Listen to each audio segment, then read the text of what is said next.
Hey, it's summer vacation. What are you guys going to be doing during the break? I still can't move my head, so I've been on a break, air quotes, kind of ish, for a month. Yeah, I guess that means you'll be starting school and catching up as soon as you get better. You haven't really been on break. What about you, Sam? I started Calculus 2 this week, and I'm taking online public speaking. Oh, is that fun? I guess that summers just aren't. Math is fun. I like the calculus too. The public speaking's not my wheelhouse. Yeah, I guess we're not going to have a summer break this summer for you guys, are we? Well, we can at least have some fun recording the show. Yeah. There we go. Always. That's going to be awesome. And we'll get to the show after these ads specifically chosen for you because your cat walked across your laptop while you went to the bathroom and it went to this website for that one product that's like showing up everywhere now. This is Tatooine Sons. Shoot to Star Wars, DC, and Marvel fans. But wait, What's our fourth one?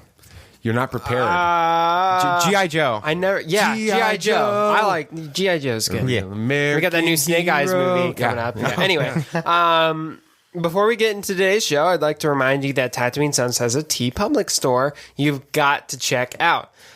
You'll find lots of shirts, mugs, t-shirts, stickers, pillows, tapestries, rugs, maybe? And the new, very popular, by the way, the bed shirt. Bed bitch. Yeah, Mom thinks I say a bad word when I say that. Bed bitch? I didn't say a bad word. Okay. It's called an accent. You'll find all of that with all your favorite characters and more on there. Yeah. The best part about it, though, is that 100% of the proceeds from your purchase go to help children in poverty through One Child. Yeah. You get some really cool pop culture swag and help change a child's life at the same time. Just click on the link here in the show notes and take a look around while we get this show started. It's true. All of it. What is the name of the porg on the Millennium Falcon? Force is strong in my family. What do you think his name is? It's a big moment. I am a Jedi, like my father before me. Maybe Turbis? Do or do not. There is no try. Turbis? Pablo, if you're listening to this live stream, that porg's name is now Turbis. It's a good Star Wars name. We're not done yet. These guys recorded an awesome podcast called Tatooine Sons. Everybody listen to it. It's the first speech for my public speaking. There's 3. So I have to do well on all 3, otherwise I fail the class. It's like 30% of your class. Right. It's a 3 to 5 minute a speech. It shouldn't be that hard, but I cannot get past the introduction. There's 5 points.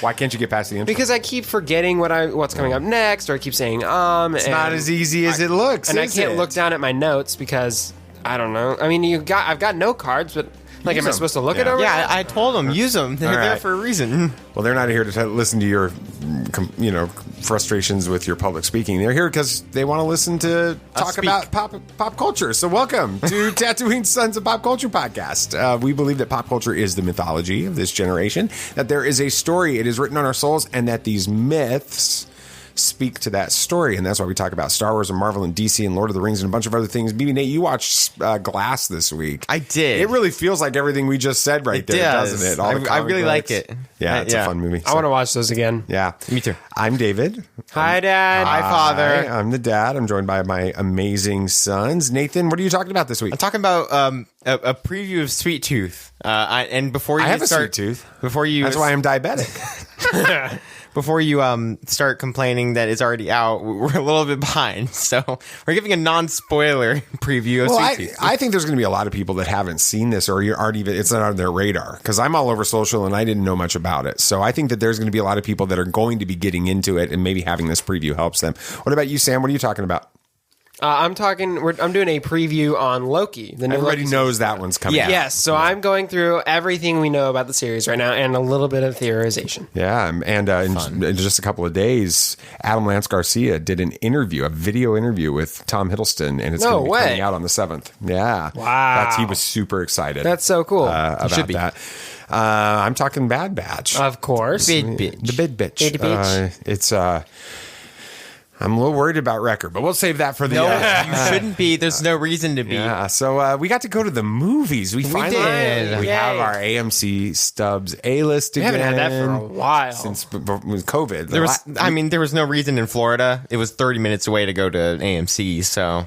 Yeah, and there wasn't a ton of movies coming out. You have to be using it multiple times a month for it to be worth it, but it's definitely worth it. Yes. We saw two movies this week. We saw Quiet Place last week. Quiet Place 2, yeah. Yeah, what'd you think about it, Sam? That was a lot of fun. Very good. I was a little worried. Sequels can be a bit hit or miss when it comes to movies, but I think they nailed it. If you think of it as a part 2 in a 3-part story, not no spoilers. This is Empire Strikes Back. Yes. It is very much This is so. The Last Jedi. Mm-hmm. Except it's not dividing Attack of the fans. Clones. Well, yeah, Attack of the Clones. It felt like an ending in Attack of the Clones, but that's another conversation for another day. It is. And then the next day is BB-8. Yeah, we went to go see Cruella. That wasn't on our list of movies we were going to go see. Why did we decide in the last second to go see it? Well, we had A-list, and we heard great things about it, and we're just like, well, why don't we just go see it? So Sammy was doing some homework and helping Mom around the house, and Mom was, I don't know what she was doing. Well, she didn't want to see it until we saw it because she was afraid she was going to be disappointed. You and I saw it, and it was very good. We're both ones that can admit if we go into a movie thinking it's not going to be good and coming out being like, that was really good. And we're seeing it again this weekend. And we could flip that. If we can go into a movie expecting it to be awesome and be willing to admit that we didn't like it with it. But no, this was, it's good. We're going back again this weekend. Let's see, Sunday afternoon. We're going to go. Savannah's going to come on that. Yeah, she's really excited to see Mom's going. Even Grammy's going to come along. It's a whole affair. It's a family affair. So we joked about it at the beginning, but Sam, you're back at school again. Yeah. How's that going? It's going. I've never done a summer class, and they move quick, y'all. I'll just say that. So it's fun to try and keep up with all of it, but I'm having fun with calculus. I always like math and stuff, so it's good to get back to that. It's coming back to me. So. Good. It's all coming. I got songs today. All coming back. It's all coming back to me now. That's I think it's Celine Dion. Okay. Yeah. I always got that song confused with another song by Meatloaf, and that's not the same thing. Anyway. And then, we did the Pop Culture Trivia Challenge. I started. Yeah, that was First fun. night was a little bit hectic, rocky. Yeah. I don't think it was because I wasn't prepared personally, but because the microphone didn't work and they weren't the ready computer for you. didn't work. And I walked in and they kind of were like, oh, yeah, that's right. That happens tonight. Yeah, that was the way they did it. And so it was fun. But the second night, I mean, we did a great time. We did The Office. That was a lot of fun. BB Nate, you're a huge Office fan. What did you think about it? I thought it was very fun. I thought the questions were going to be kind of, generic and easy. Yeah, just kind of like surface level. But no, they really dug into the deep questions, and it was fun to try to rack my brain to see if I could figure them out. So next night we went to the other restaurant and did 80s pop culture trivia. And how'd you guys do with that? It was fun, but we did not know anything. It was a lot of fun. Not seeing the Breakfast Club hurt us. There was a lot of questions about those types of 80s, Brat Pack type movies. That's what they called it. There's a whole group of actors. Anthony Michael Hall, who was one of the guys at Pensacon, was part of the Brat Pack. The Rat Pack with Frank Sinatra and all that. Well, they had an 80s group of they were always in the same movies, and they were all sort of teenage angst movies, that type of thing. And they called that group the Brat Pack. Huh. Yeah. So I learned something today.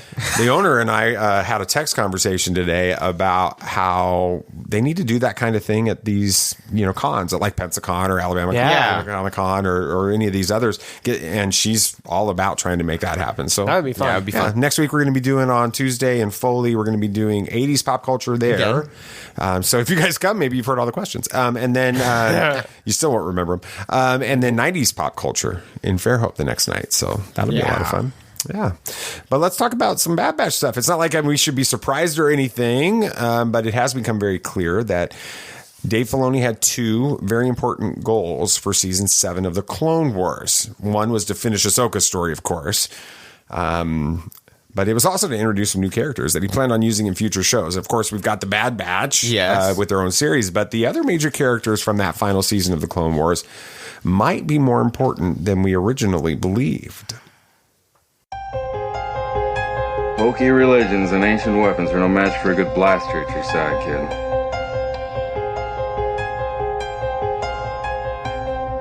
Rebellions are built on hope. Force is with me, and I am with the Force.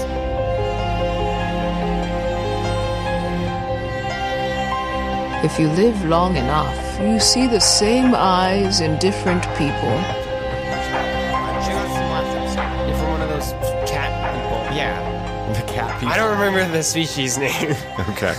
Yeah, she picked. She got one it from one of them. Yeah, okay, yeah. that's good. What did you think about that? She was, It's kind of fun. She struggled at the beginning. Do you think that? I don't want to get ahead because there's an idea that I've got there. So let's talk about it instead. What were your initial thoughts on Decommissioned, episode 6 of the Clone Wars? I'll start with you, BB Nate. What were your initial thoughts on the episode? I thought it was very fun. That feels like what my reaction is going to be to all the episodes. It was very good. I felt like the action sequences were really great in this episode.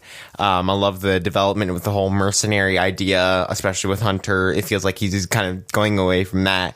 There's one thing, Like though, what we discussed. Yeah. Are we okay getting into spoilers at this point?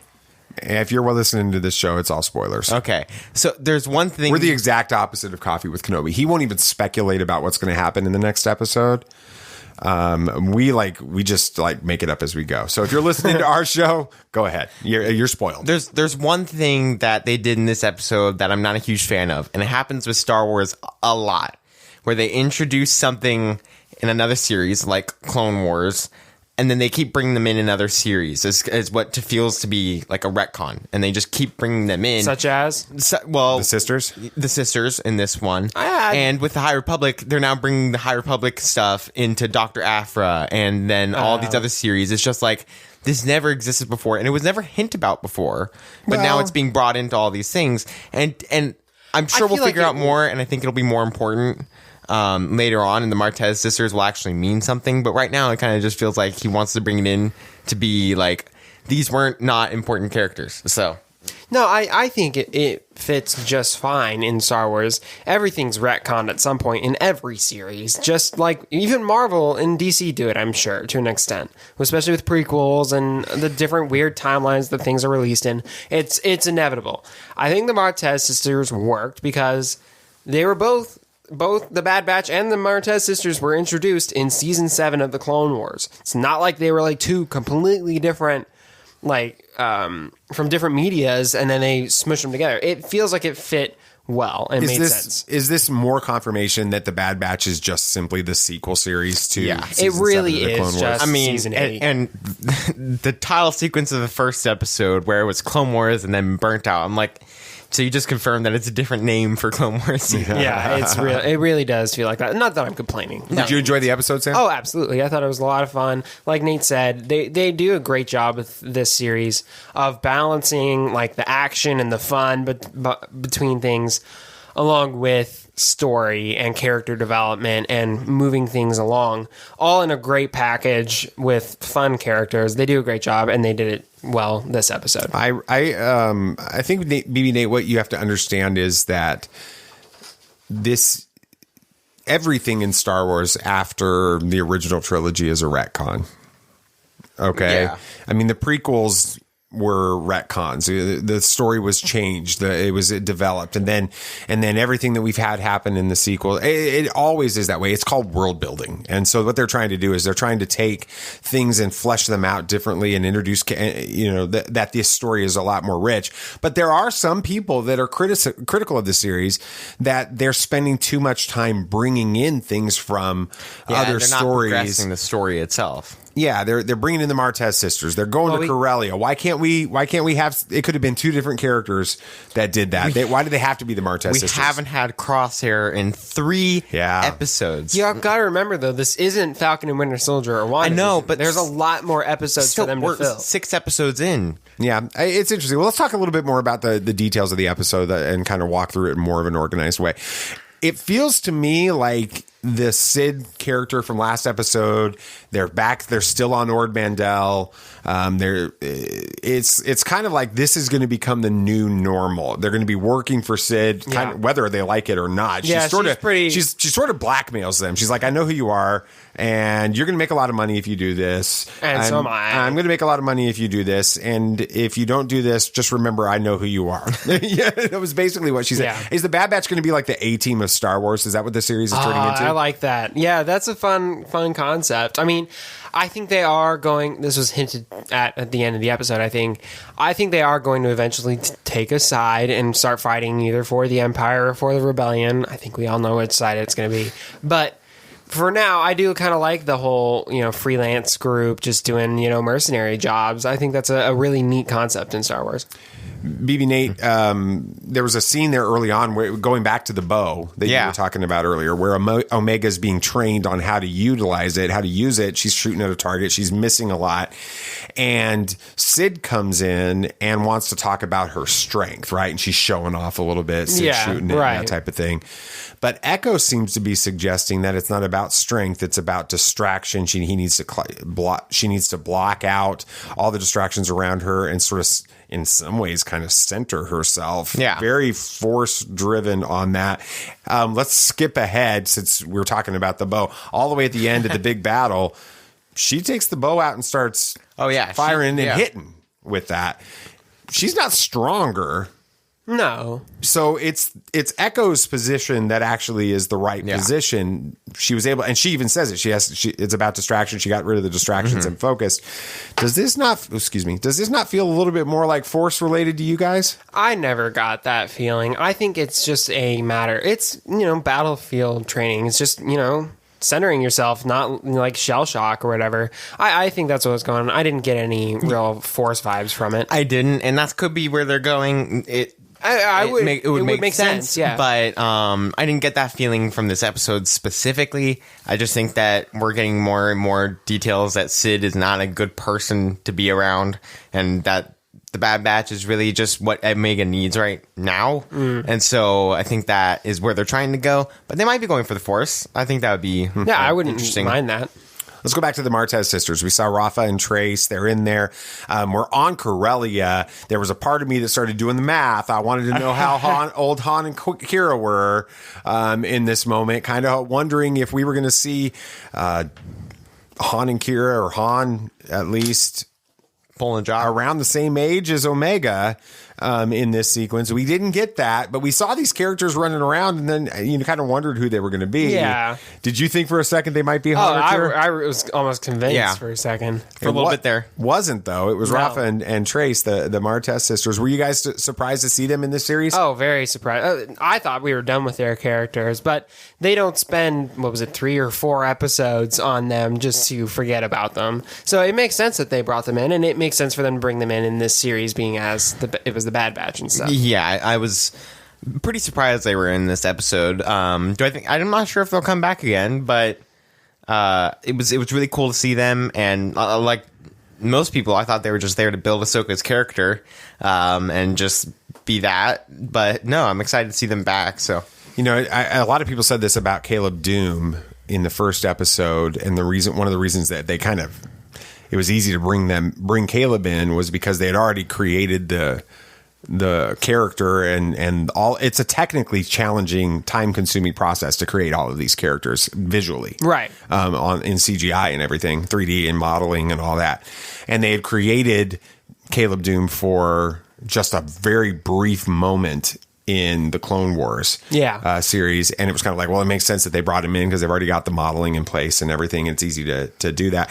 Might have been the same type of situation to some extent with this, but I think that there's more to those characters because of the connection that they have. They seem to be working with somebody. They have the right mindset. Is that a big shift from the way that we see them in their arc in the Clone Wars, especially the older sister? I can't remember which one that is. It's Rafa. Is it Rafa? Okay. Yeah, talk about that for a second, because she was all in it for themselves and everything else. Yeah. They seem to have chosen a side. Yeah, I think Ahsoka had a really big impact on them. I know they were really jaded by the Jedi, and then them seeing that not all Jedi are like that, not the Jedi aren't bad. I think that kind of woke them up a bit. Not just calling them woke here, but you know what I mean.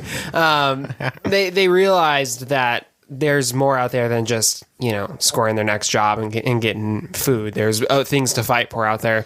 So yeah, I think it makes sense that they're fighting for something larger than themselves now. Mm-hmm. And BB Nate, do you think that the Martez sisters were making a one-off appearance in the Bad Batch, or that we're going to see them again? No. With that tease at the end, they're coming back. At least we'll figure out who that tease is, and if that's all they do, then that's fine. Yeah, we'll save that. We'll come back to that in a second. It was weird for me to see, they turn on the what's the name, the droid, the R5, main droid. I think. No, the main droid. That they were going on the mission, droid? the tactical droid. That's what I was looking for. The tactical droid. They tiered them on because they're stuck. They're pinned in this destruction facility or salvage facility or whatever. And the police droids, Imperial police droids and the Corellian police droids are coming after them, and they aren't going to get out. Bad Batch or the Martez sisters, there's no way they're getting out of there. And so they turn on the tactical droid and actually use the battle droids to help take on these other police droids. It was weird to see the battle droids on the good side for a little bit. Yeah, I saw Hunter almost shot one out of habit for a second there. Yeah. It was pretty cool. Yeah, zombie droids. Yeah, I guess it was really cool to see that again and the dynamic of that. And yeah, it was really funny seeing Hunter almost shooting the battle. Did you guys hear though? You say Achuta. And one of the droids said Ichuta. Yeah. Did this get a TV MA rating? Because in the Star Wars world, that's about as bad of a word as you could say, according to Pablo Hidalgo. On that, I mean, we won't try to translate that, but let's just say Mama's going to wash her mouth out with soap if you say the word that it stands for. They say they won't translate it. Like in Star Wars, they can't translate it just because of how bad it is. Wow. Can this series feel any more upside down than it does? The battle droids are fighting on the good side. We've got clone troopers on the bad side. We've got... Yeah, it feels just different in this point. I think it's blurring the lines. That's what they're trying to show, is that the lines are blurred at this point in the galaxy, and people are having to pick sides. Yeah. They may end up changing sides, such as the clones and the droids and stuff. Yeah. Well, let's talk about picking sides, because the Martez sisters really want, to talk to the Bad Batch and Hunter specifically about telling them, basically said, you're going to have to pick sides at some point in this. Everybody picks we don't know 100% for sure what, who the Martez sisters are working for, but it seems like they're against the Empire. So they're part of this resistance, who is it? Resistance isn't the right word. And rebellion. It could be rebellion, but not early quite. Yeah, rebellion. it's, I've got all this canon. I've got all this canon in my head. I'm like, you can't call it the rebellion yet because Mon Mothma hasn't called it the rebellion yet in season 2 of the anyway. Would insurgents work? Yeah, something like that. Anyway, they vocabulary. They take off. They go. We see them on a holler in that ship that they had worked on in the episodes, and we see a hologram. We only see like a shoulder and a part of a sleeve. Wow. We don't hear Dave. a voice. It's Dave, intentionally ambiguous at this point. It could be lots of different people that it could be. You guys thought Bale. I immediately thought Bale went to Bale. Saw's already got a character. He's already in the series. Yeah, Saw I don't think Gerrera it's could Saw. be. Some people think it might be Rex. That's what I thought too. No. And there's even a theory that it could be Maul. That one seems a little bit weird, but let's just bring Maul into everything. Who do you guys think it was at the end? It's either Bale or Rex. Could be Mon Mothma though. Now that I think about the robes, it could be Mon. Judging by the color of the robes, I wouldn't think so. That's what it wasn't white. Confirms it. I thought it was. No. It wasn't? No, it wasn't. It was more of like a... And for all of you listening, Sam is colorblind. Shush. So. Camo-y dirt-ish. Oh, then it's probably Bale. Color. I'm going Bale. It's either Bale or Rex. Rex, because we know we see him in the series. We know this. Well, we know we see Bale in this series too. Jimmy Smits has been confirmed. Okay, so either one. See, we're good. Yeah, I don't think it's Rex. I don't think he'd wear something like that. Okay. Well, because when we see him in the previews, he's in his armor. Right. He might be wearing a trench coat, being cool. Cool. Let's we've got some takeaways like we did last week. I thought that was a good thing. We can just skip over this first one. No, we can't because it was basket case right now. Because good soldiers follow orders, and this is Wrecker. He needs to get an extra strength helmet or something. Give him some ibuprofen. Something. Nah, he's too big for that. He needs some Tylenol. Some Tylenol. He needs the good stuff. He needs something else because he's having these headaches. And at one point, he was literally on the same page as Crosshair. Good soldiers follow orders. When do you think that we're going to see Wrecker do his full-on meltdown? Because we know it's coming. I don't think that's going to happen. I think what's going to happen is he's going to have another glitch or something, like a minor one. He's not going to go full on like crazy, and then Tech is going to be like, oh shoot, something's happening. He's going to learn about it and then fix Wrecker and be like, yo, I know how to fix Crosshairs now, and they're going to fix Crosshair. Nah, what's going to happen is they're going to meet Rex. And Rex is going to be like... yeah. He's like, did y'all fix this? And they're going to be like, no, I didn't know. And he's like, oh, you got to fix me. Yeah, I almost killed my Jedi until she fixed me. So they're basically just... Rex is going to tell them they're going to get all the chips out and it's all going to be good. Then that would be a Crosshair big emotional letdown because they have set this up. No, that's the point. I can't have Wrecker turn They're back. setting that up so that it can happen with Rex so that they can figure out how to stop it so they can get Crosshair back. All right. Yeah. Well, and since I wrote the show notes and it's my segment, I'm going to say it. I think Omega seems more and more Force sensitive. I think they're going there. I know a lot of people aren't going to be happy about that. Dan Z last night on the Bad Batch pregame on Twitter Spaces, he's kind of like, I don't really want them to make her Force sensitive. It sets up Palpatine in Rise of the Skywalker. I can get why they don't want Force sensitives in this show. Because this show, we've had a Force sensitive, what it feels like every single animated series. It's just I'm kind of done with it. Right. Well, I think I still stand by what I said last week. I don't think she's going to be a full on Force sensitive. Just more like a Force attuned kind of. I don't know the best way to put it. She's just barely able to tap. She's one with the Force, and the Force is right. With her. And I think it's going to be like a prototype clone for what we see in Rise of Skywalker. This is still years and years before then. So this is just the first iteration. Still no Crosshair. I know you talked what's about up with that. Yeah, what's up with that? Dan Z had a really great point last night on the Bad Batch pregame, which is every Thursday. Every Thursday evening, 6:30 p.m. Eastern, either on Tatooine Suns on Twitter or next week it'll be on Around the Galaxy's Twitter account with Pete Fletzer. So if he shows up next week, he didn't show up last night.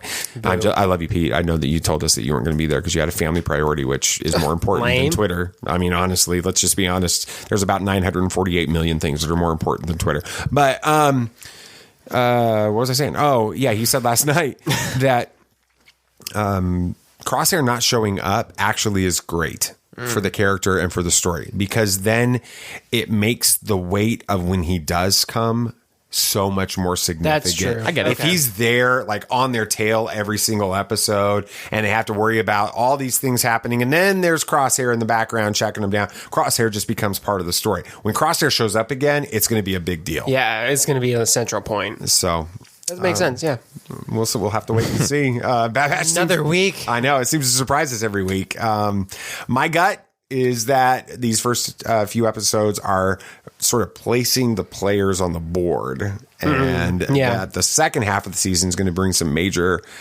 galaxy impacting revelations. But yeah, we'll have to wait and see.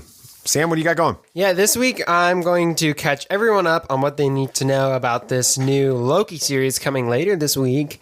We'll quickly recap Loki's history, talk about what the heck the show is even about, and theorize as to who could be the big baddie in the series. And that's coming up after these ads specifically chosen for you because school's out and it's time to have some fun for everybody but the Tatooine Sons. But this is Tatooine Sons. Hello. Hi. Tatooine Sons That was loud. Thanks. Hello. My ears are bleeding. You're welcome for the peak. Before we get back to the show, I just want to take a moment to say thank you for listening so much. It's fun talking about all of this, but not except for Record. That's not fun. But even more fun because all of your amazing feedback telling us about how much you enjoy listening. It's always fun getting a review. I always love seeing it. Yeah. It's always amazing. We got a review last week. We did? Yeah. Oh, well, look it up while I'm finishing this. Our friend Lewis Holt. Aw. And it's really fun reading the reviews, which I think we're about to at some point. But now there's a single place you can go to review us that really helps us get the word out. It's called podchaser.com. And as our way of saying thank you but for reviewing us, we will make a donation to one child in your honor. Your review will end up helping a child living in extreme poverty. And don't worry, if you've already reviewed us on another service, you can give us a show review on Podchaser and even rate and review individual episodes every single week. Yeah, so Lou, you could come back and review us next week if you wanted to, or this week as well, because his review last week says the safest place for a family to celebrate and learn about pop culture fandom on the World Wide Web. David and his two sons are very knowledgeable, genuine, and real. Thank you, Lou. Thank we you. Appreciate you. Thanks for all you're doing to help tried. kids, foster kids as well. We really do appreciate that. Yes, just click on the link in the show notes or search for Tatooine Sons, SONS, on podchaser.com. Thanks again. Let's get back to the show. Awesome. Be on your guard. There are older and fouler things than orcs in the deep places of the world. All right, then, keep your secrets.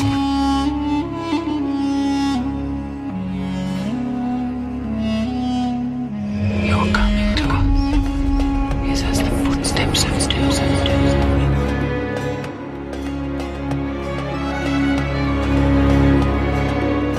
There are many magic rings in this world, Bilbo Baggins, and none of them should be used lightly.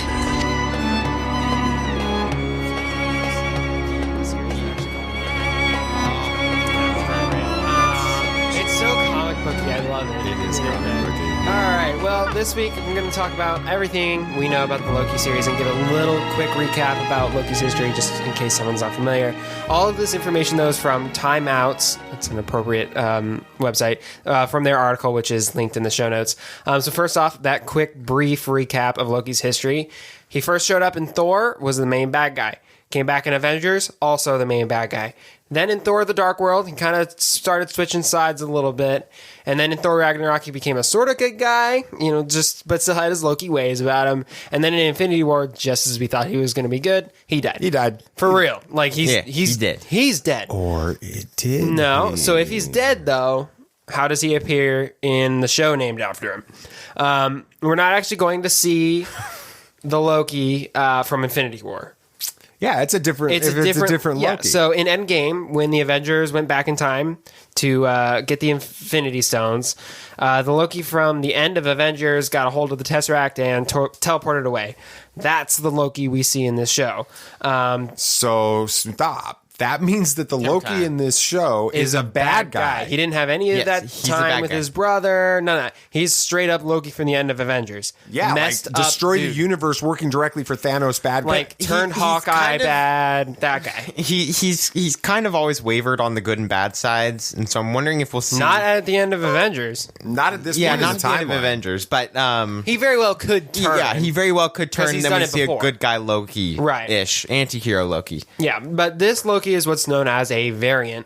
A variant is a version of a character that broke into a different timeline. Think of the Spider-Verse. Think of Into the Spider-Verse. All those characters in their universes were normal, but as soon as they went into Miles' universe, they became variants in this case. So they're all normal where they're from, but anywhere else they're a variant. That's the Loki. So the multiverse exists immediately starting Wednesday. Yes. I mean, it is an official part. It's not a red herring like in Far From Home with Mysterio, right? That was fake, right? Did I get that was right? Yeah, that was fake. We need to watch that movie again. Yes. But the point I'm saying is that now the multiverse exists. This is legit stuff. And we know it was coming because Doctor Strange, WandaVision, all that stuff. But yes, this is really starting to open things up in the MCU. Nate, just for fun, I just have a quick question. Is there any term like this in the DC? We got variants in Marvel. Do they have anything like that in DC? I don't think so. Finally something original. They don't really deal with that very much. Okay. What are you talking about? The multiverse exists all over the place. Multiverse, yes. But what you just Sammy's talked about talking Injustice about last week. well, that whole kind of the whole one where they're going to different timelines and all that stuff, unless they're pulled into different timelines, they're not normally put into different versions of that world, unless they mess something up themselves. Okay. There are instances of it, but they're not as common as they are apparently now in Marvel. So, all right. Well, I was just curious to see if Marvel stole another thing. Finally came up with their own idea. So now let's talk about what the show is about. What is happening in this series? It's going to follow the titular character. I love throwing that in whenever I can. Use that word every time you can. It's fun. It's a fun word to say. As it's going to follow Loki as he falls in with the TVA, and the TVA forces Loki to go back and fix all the broken timelines he caused when he took the Tesseract. That really screwed stuff up. Okay. Now, quick explanation of what the TVA is. This is a direct quote from the article. It is a clandestine interstellar bureaucracy tasked with ensuring that the very fabric of space and time isn't torn apart by heroes and villains' tendency to jump back and forth in time. It would have been really nice if the Sorcerer Supreme would have told them that entire thing existed when we were in Endgame, because she was all worried about all these timelines. Well, there's an agency that could have fixed it. Maybe she's like a contractor for the TVA, because she was trying to keep the timeline from breaking. Like, I just don't want to go through all that paperwork. Man. That's exactly it. She's like, I don't want to do the paperwork. Don't do this. So as I was writing these notes last night, I tend to do this when I'm researching this stuff. I go through a bit of a rabbit hole. I'll like go onto a wiki and Google stuff. I'm like, wow, I learned all sorts of stuff. I discovered that the TVA and Kang the Conqueror are actually heavily linked in the comics. We know that Kang the Conqueror is going to be showing up in Ant-Man and the Wasp: Quantumania.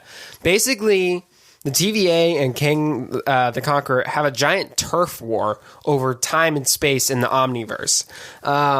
Also, fun aside, the Omniverse is actually a really interesting concept. It literally encompasses everything. Not Marvel, DC, Lord of the Rings, like literally anything that exists is in the Omniverse. Time out. Stop for just a second there. Hem time.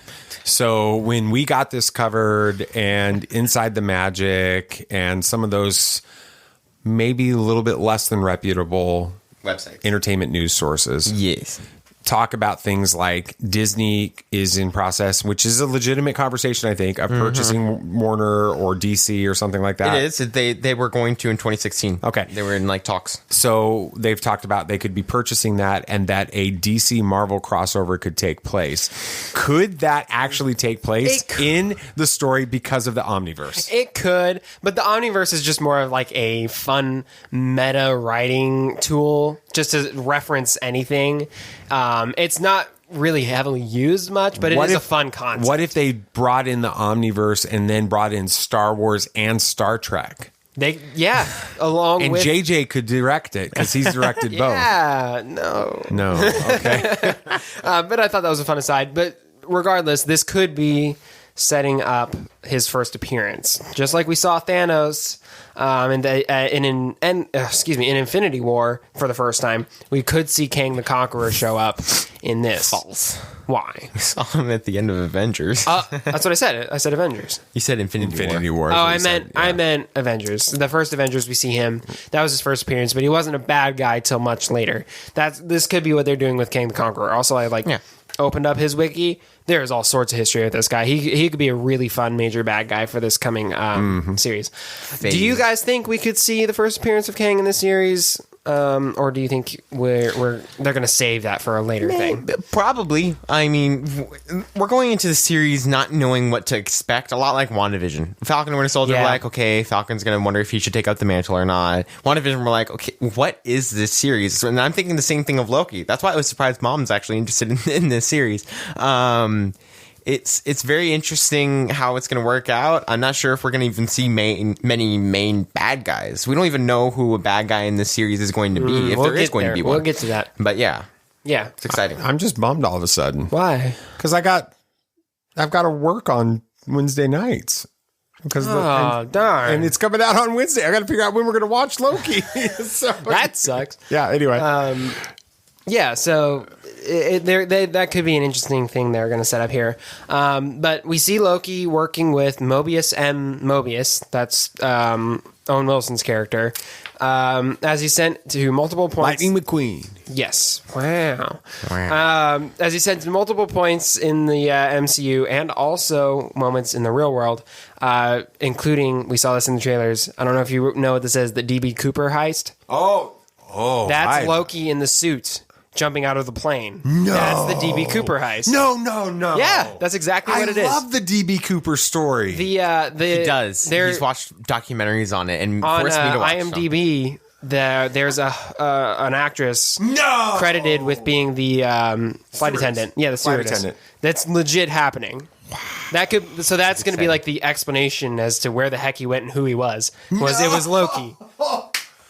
Oh, so that's going to be, and there'll be multiple moments. Dad's of that. fanboying about a mass criminal. No, the legend of DB Sweeney. If you don't know what we're talking, DB Sweeney. That's another actor. Excuse me, DB Cooper. You have got to look that up. If you don't know what I'm talking about, it is bizarre. Yeah, he jumped out of a plane with money, and they never found him. I've watched the documentary that Dad said I should watch. You totally, by the way, if you don't know what this is, you've totally seen like the sketches of the guy. Oh yeah, somewhere. I've seen even those, and I didn't know what this was about. So okay, anyway, all right. Go. They're going to be showing that in the series along with other points in the MCU and the real world. It's going to be kind of like he's going to be going back in time to like fix something that could like cause the universe to end, essentially. Well, because it's Marvel. If he doesn't fix this, everything's going to end. Why is that the case with every single Marvel thing? Because that's Marvel. Like the world's going to end. Why can't we just have like a normal like beat criminal or something? Well, that was Spider-Man. Iron Man and Spider-Man. Yeah. But do you guys think we could see like a Back to the Future style show where Loki has to basically go back in time and fix all the stuff he messed up, like in Back to the Future too? Right, but then if you think about that, I was joking about the scene in Endgame with the Sorceress Supreme, but all the offshoots, all the other offshoots. So he goes back in time and fixes one thing. It creates offshoots into the other. Right. This multiverse thing is probably starting as a result of this series in a big way. Like it's breaking off. It's going to get out of control. You got Wanda that's already done some weird things. It's coming to the public's attention. Basically, it's going to happen. Yeah. So yeah, I think that's what we're going to see. It's going to be a fun, almost like not a variety show, but each episode is going to have like a different setting and a different crisis that he's got to fix. It could set up a lot of interesting story points. And then like what you mentioned, Nate, who's the villain in this series? Yes. There doesn't seem to be a villain in this series, but there really, there wasn't one at the beginning of WandaVision either. So we didn't learn that till the end. So we could be seeing that here in this series. I mean, it could be revealed that someone's been pulling the strings like from the beginning, just like Agatha, like Mobius, the guy we see. He could be up to something sinister. No, I want Vince Vaughn to show up and be Vince Vaughn. Yeah, because he does all these movies with Owen Wilson. Would I recognize the guy? Yeah. Okay, yeah, I was confident. Or it could be that, like in Spider-Man: No Way Home, they could bring back old villains for Loki to face. We've got the multiverse. He's going back in time. They very well could bring in old, technically defeated villains at this point. There also could be the possibility that we encounter multiple Lokis in the series. Think about it. We got a multiverse. So, they could become potential allies or even foes. Who do you guys think is going to be the bad guy in the series, though? Time itself is the villain. Do you think? I wonder if that's a character. Another wiki rabbit hole for me to go down. If time itself is a character, death is. So yeah. I don't know. You think it's going to be a giant race against the clock? Yeah, I think that not a race against the clock. Time, as in every time, like I was alluding to earlier. Every time he fixes something, 5 other things are broken now. New things are broken, and so he's got to go in there. They were teasing this to some extent in Endgame when they were having to go back and put the Infinity Stones back where they were, exactly where they were, without messing up the timeline. And even then, they messed that up. Right. The Tesseract messed that up. Steve messed that up because he stuck around. All of that. Now the universe is broken, and it's going to continue to get broken the more they try to put it together. That's what I think the enemy is. I kind of want it to be Loki. You want himself? I want him to just get up to his old antics and his mischief, because he is the god of mischief, and just screw things up constantly. All right. And he has to keep fixing them. Okay. You guys think it'd be kind of fun though to see like multiple Lokis interacting? I mean, possibly even like fighting. I'm sure we're going to see Lady Loki because that was kind of already teased in the trailer. At least people think so. So I'm sure we're going to see some other version of Loki. Could you imagine seeing two Lokis in one room, like having conversation, just both being completely full of themselves? It'd be awesome. That'd be a lot of fun. But with what little research I did into the TVA and King the Conqueror, and with the Eternals coming soon, I can safely say there is still so much more for the MCU to explore, and it's only going to get more complicated and confusing from here on, so buckle up, and I'm all here for it. But be sure to check it out June 9th on Disney+. But Nate, I hear you've got a sweet segment. No, that was a good one. Thank you. Thank you. Yeah, so Sweet Tooth came out in 2009 under the DC Vertigo label and was a smash hit, like very, very popular. So much Never heard of it. So much so it's getting its own TV series, and it's actually already out, but we haven't had a chance to watch it yet, and we're kind of late to the game, but we're going to go over a preview of it, but of course, no spoilers. So let's get to it. We don't want to spoil ourselves. And exactly. Yeah. That's coming after these ads specifically chosen for you by ad agencies that actually understand that podcasting is really cool. This is Tatooine Sons. Well, we've been talking about one child multiple times in this episode. We're going to keep talking about it because there are 400 million children right now that don't have things like food and water and medicine, and it's really easy for you to be a part of changing their lives, becoming a child champion. And if you want to learn how you can do that, then I want to encourage you to go to the show notes and click on the One Child link in there and learn about how for $39 a month you can provide food, medicine, education, social development, and so much more to a child who woke up this morning without hope. And you can be the one that brings that to them. So nothing better than that. So check it out and let us know if you sponsor, and we'll be more than happy to send you a free T-shirt on top of that. So that's all I got to say about that. Have you ever danced with the devil in the pale moonlight? Yeah, I can fly.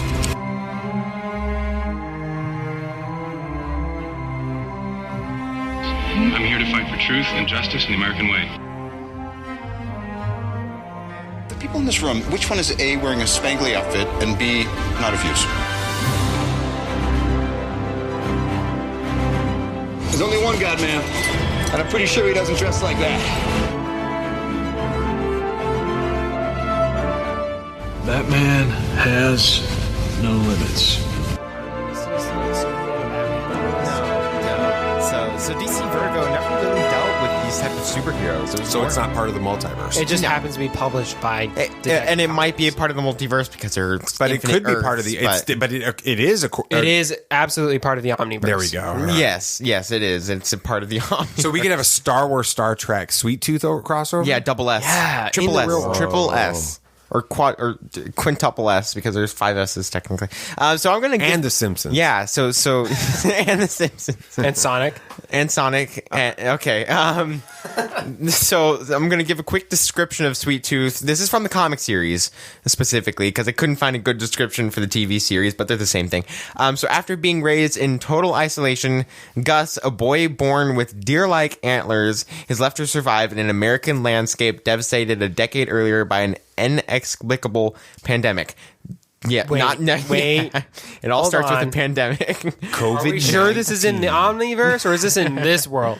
Even more remarkable is that Gus is a part of a rare. What were you gonna? What were you gonna say? He took the vaccine. I'm sorry. I'm so sorry. Please don't judge me.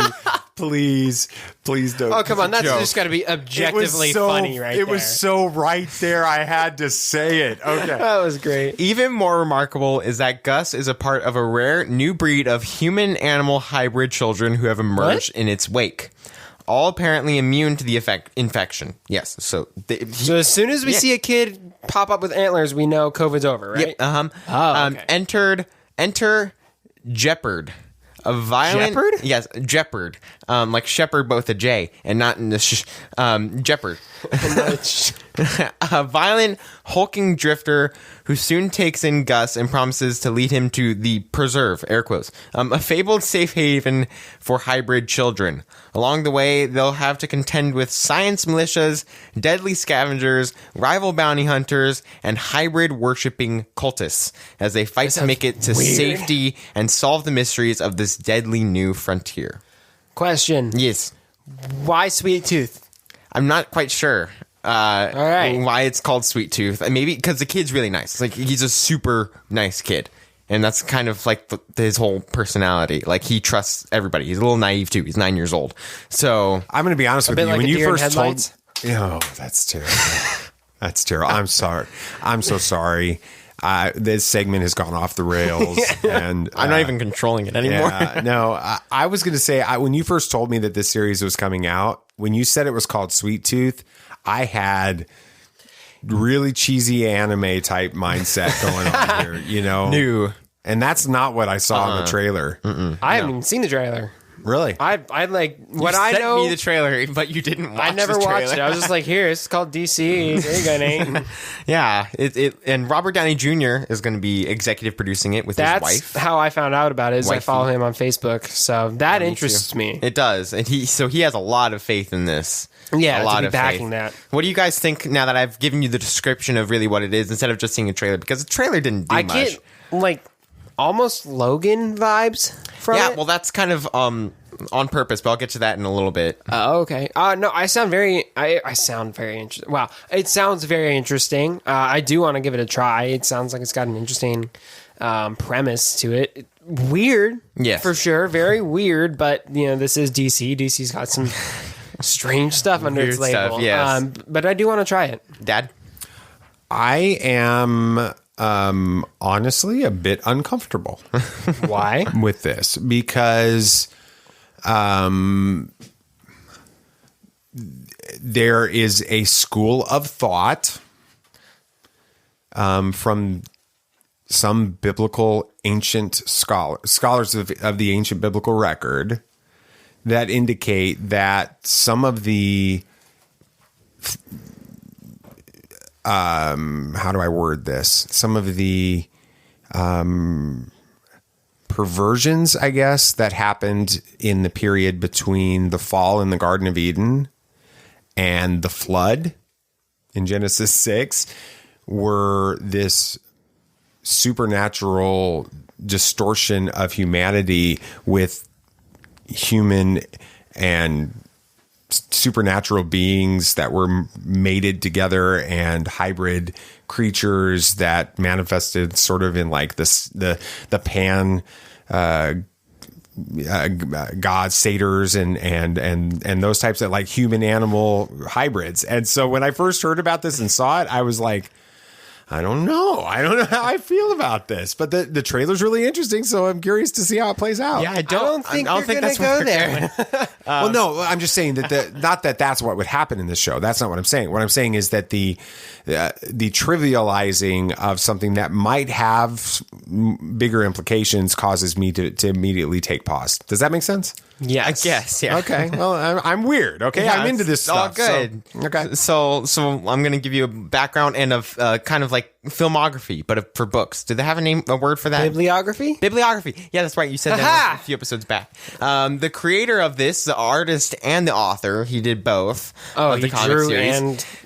His name is Jeff Lemire. He's best known for his work on Joker Killer Smile, which I've personally read. It was fantastic. Isn't that the weird one though that you said, like the real trippy one? Yes. Apparently the comic for this was really trippy too. The Thanos origin comic series from Marvel.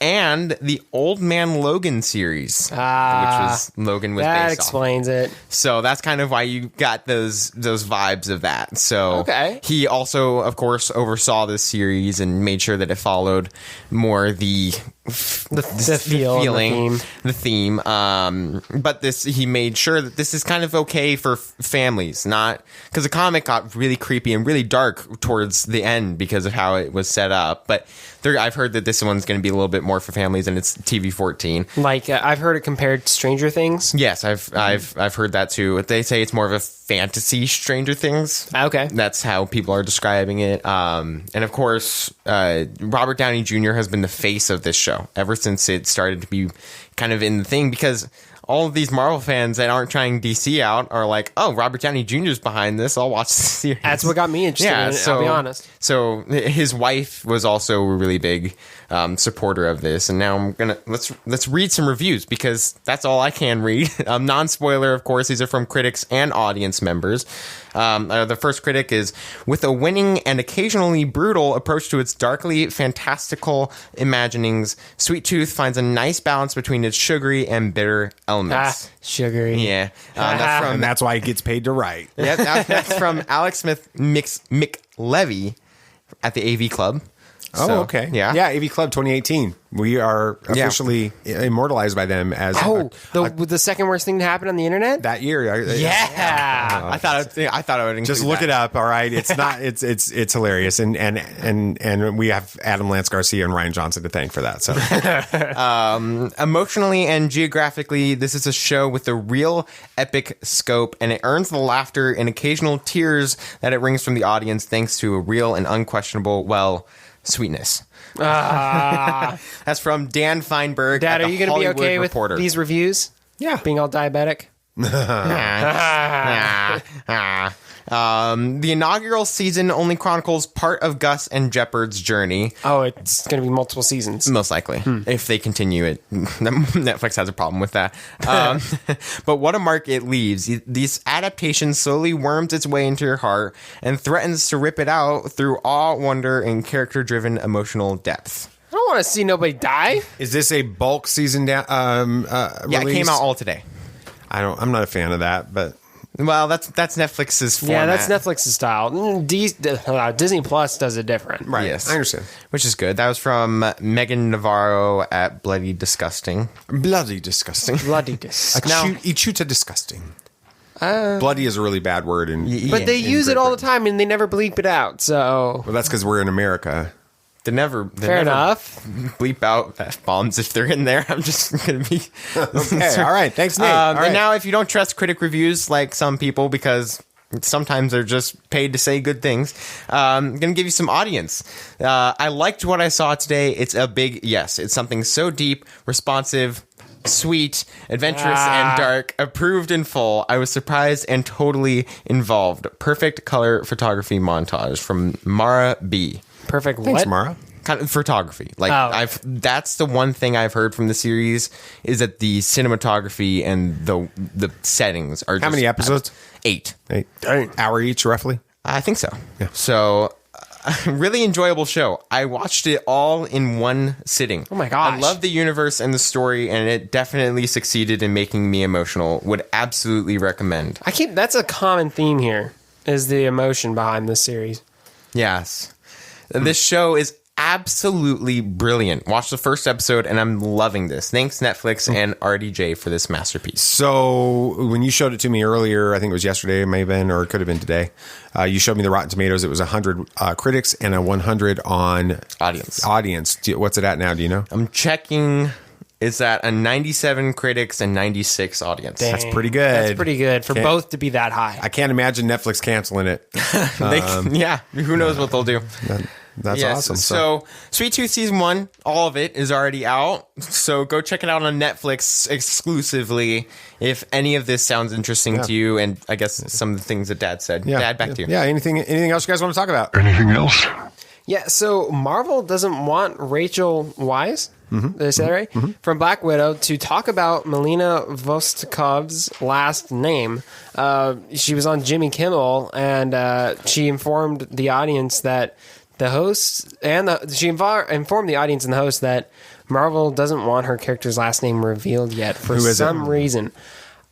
I don't know. I'm the Marvel dude. I'm not the Marvel dude, though. I just go on rabbit trails sometimes. I can't think of who it could be. Well, who was the dad referenced by Red Skull in Endgame? Remember, he was talking about your. That would be wild. Do you think it's her real mother? Yeah, I think it could be. Maybe this is like her adoptive family, like that adopted her when she became a spy. It was like a cover family, basically. Well, that's what it is. Yeah, so... I don't know. Who knows? The Flash director gives the first tease of Michael Keaton's new Batman costume. How were you when you saw it, BB? That was really exciting. And a little fun fact, it's actually the symbol and the suit from Batman Returns, not the first original Batman. So, well, that's the second time we see him in that suit. Yeah. So. And the producer, his wife, said that over 25% of the film is already shot. So, wow. That's cool. All right. He was one of my favorite characters in the Snyderverse. Oh, and the digital effects director for it and Zack Snyder's Justice League said that they're going with the feel of Zack Snyder's Flash rather than the original Justice League. Nice. Awesome. All right. Just if you're listening, don't believe all those rumors that are floating around right now that George Lucas is taking Star Wars back. PSA. That's my anything else. All the sites that have been saying that have been proven to be horribly less than reputable, and they're just clickbaity. So I know that people are like all of a sudden like, oh, George Lucas is coming back. Didn't that happen like a couple years ago? It happens about once every 2 or 3 years. Yeah, when the news cycle is slow, they just pull that one out again. Yeah, exactly. So don't believe it. Anyway, all right. Thank you so much for listening to Tatooine Sons, a pop culture podcast. If you had a great time listening, it'd be awesome if you could share this with your friends from Podchaser and all that stuff. Yeah. And of course, the show is only a small part of the Tatooine Sons world, so be sure to follow us on Facebook and Twitter, and make sure Instagram. We're actually a little bit more active on that now. Yeah. Thanks to Savannah. Exactly. And don't forget to follow the show on your favorite podcast app so you don't miss our next episode. Remember, if you drop us a review on Podchaser, then we're going to go ahead and make a donation in your honor, like we did for Lou Holt, to one child to help a child living in extreme poverty. And then make sure you join us next week, as once again, we're going to give our reactions to the latest episode of The Bad Batch. We will have seen the first episode of Loki, and we'll be giving our reactions to that as well. And then we'll probably watch a little Sweet Tooth this week, so you may get some reactions on that. I don't know. We'll have to see how it goes. But again, if you're in LA, Lower Alabama, stop by Fish River Grill on Foley on Tuesday evening, or the one at Fairhope on Wednesday for some pop culture trivia fun. They have really good cheese curds too, by the way. I just want to it's a lot of fun. I'm not being paid to say hi to us and tell Kevin that you had a good time. So Kevin's the owner. So anyway, anything else you guys would like to say? May the Force be with you. May the Force be with you. May the Force be with you always. This party's over. I like that Wookiee. Don't get technical with me.